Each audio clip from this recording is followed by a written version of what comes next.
Good morning, friends.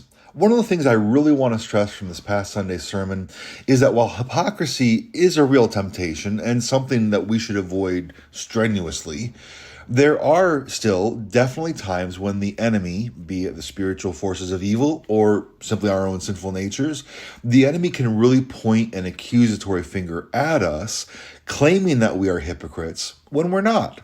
And if we listen to those accusations, those false accusations, and we kind of give into them thinking that we are hypocrites, even though we may not be, that can actually break us down. It can certainly rob us of our joy and our confidence and our assurance in the Lord.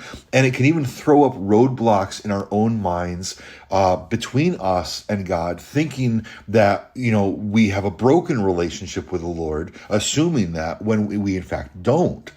Now, I do have to specify that Christians are capable of genuine hypocrisy, just as the scribes and Pharisees were. It is easily possible for us to put ourselves first, to be motivated by self-love and self-indulgence rather than love for and submission to God himself first and foremost. So I want to put guardrails up on both sides of the road, as it were. And so what I'm going to go on to say for our focus this morning is not to say, oh, don't even worry about hypocrisy. You're a Christian, you're good to go. You could never actually fall into hypocrisy anyway, because that's just not so.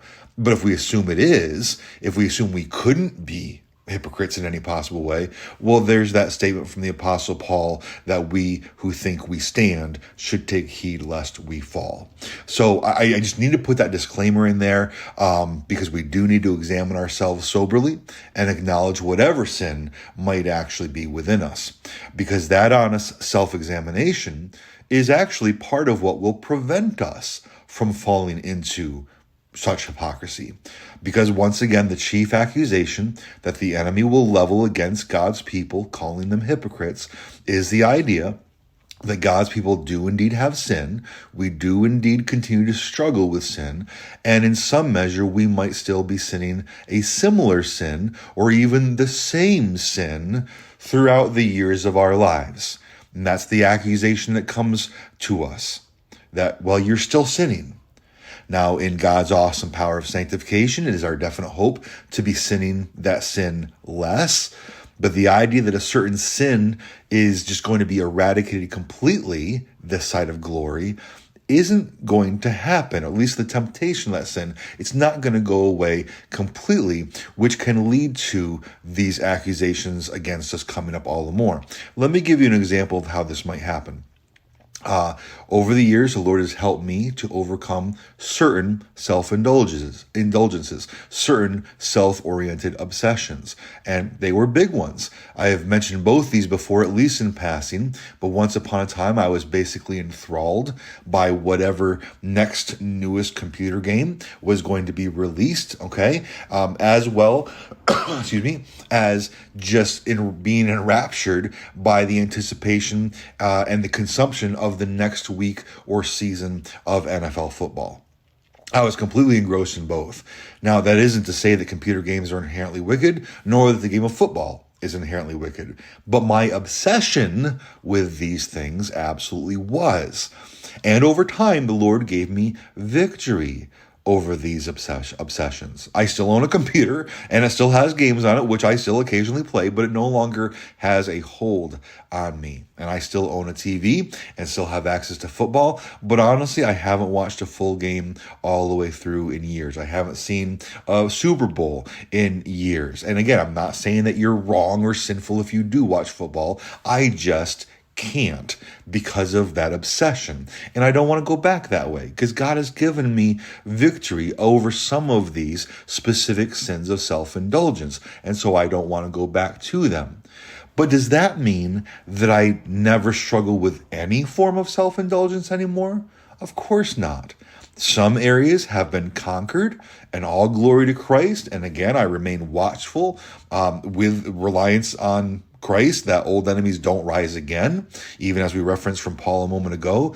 But I can joyfully declare victory in those areas, at the same time admitting that in the spiritual war of my own person, there is still ground that needs to be taken for the sake of Christ, even in the smaller realm of self-indulgences, because there's lots more sins besides just this one, right? But even within the realm of the battle over self-indulgences, I understand that God has given me some victories by his power and according to his grace, but there's still other areas yet to be conquered. And the point I'm trying to make is that the enemy will point at that territory in our hearts and our minds that have not yet fully been brought under the lordship of Christ. And so those accusations come. Accusations like, sure, you may not care about football games on Sunday anymore, but look at all these other areas in your life where you're still selfish. You're such a hypocrite. And you know, God judges hypocrites. You think God is on your side? God's not on your side. Look at the scribes and Pharisees. Jesus pronounced woes upon them. He judged them for their hypocrisy. And you're no different. You're a hypocrite just like them. You call yourself a Christian, but look at all this sin. But here's the thing, brothers and sisters. Satan, the world, our own sinful natures, these things love to accuse us. And obviously, if they can accuse us for sins we're actually doing, so much the better for their desires. But they also love to accuse us falsely. They will use lies to accuse us. Because what is the difference between a Christian who still has sin in their lives and an actual hypocrite? Well, the actual hypocrite has sin in their lives and in their hearts and in their minds and, within themselves. But the hypocrite puts on an outward show to make it look like they don't have any sin still in their lives. That's what makes a hypocrite.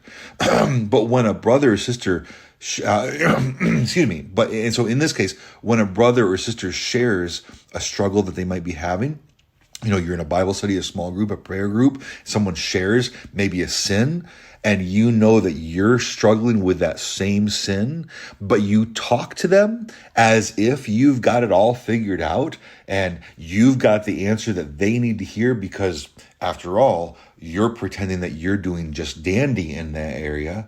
Well, that's hypocrisy. But if we acknowledge and admit that we have sin, that we do struggle in that area too, well, the basic idea that we call ourselves Christians and yet we still have sin, that does not make us hypocrites. It simply makes us fallen human beings that so thankfully have been saved by the grace of God. And so we admit that we continue to struggle with sin, even as Paul admits and explains in the latter half of Romans 7 concerning his own life and walk. But just as he, the Apostle Paul, demonstrates at the close of that section, we grieve on account of our sin, and we long for the day when we will be free of that sin. And again, not only do we long for salvation from the consequences of that sin, it's not just that we don't want to go to hell, but we long for salvation from even the presence of sin. We yearn for the day where sin won't have any effect on us or any presence within us at all. Because despite the fact that we do struggle, we still do have sin, but we still honestly hate our sin, and we're asking God to help us hate it more, and to replace any desire to sin with a hunger and thirst for his righteousness to be present in us instead of that sin. And so we remember the grace of God, not as an excuse to keep on sinning, but as the very foundation of our joy and confidence that in our ongoing struggle with sin, the Lord does not cast us aside. And he does not listen to the false accusations of the enemy, and we should not either. God knows our struggle with sin. He knows our frame, our weakness, as the psalmist declares. He knows that we are but dust. None of this surprises him. But if we try to cover up the reality of our weakness and sin, then that is hypocrisy, whether we're doing it with each other or we try to do it with God. If we try to act like we have got it all together, that we are strong enough not to sin in and of ourselves, and so we're going to do it, and we put up this this great facade on the outside like the scribes and Pharisees did, that is the hypocrisy that does lead to judgment. And, so in that case, God will oppose us, at least in a disciplinary way. Okay, his hand will be against us in order to bring us to repentance and restoration. But if we are willing to humble ourselves, admitting our sin, admitting our weaknesses, and therefore submitting ourselves to the strength that God provides through his spirits, and often enough the strength and the encouragement and the relief that he provides through the fellowship of his church, through the encouragement and accountability and love of the others, that belong to the Lord as well. If we are willing to humble ourselves in this way, we need fear no accusation of hypocrisy. For the Lord will himself affirm that we belong to him, even as he exalts us himself. I hope this is encouraging to you, and I hope it helps you to have a good and godly day today. And Lord willing, I'll see you Sunday.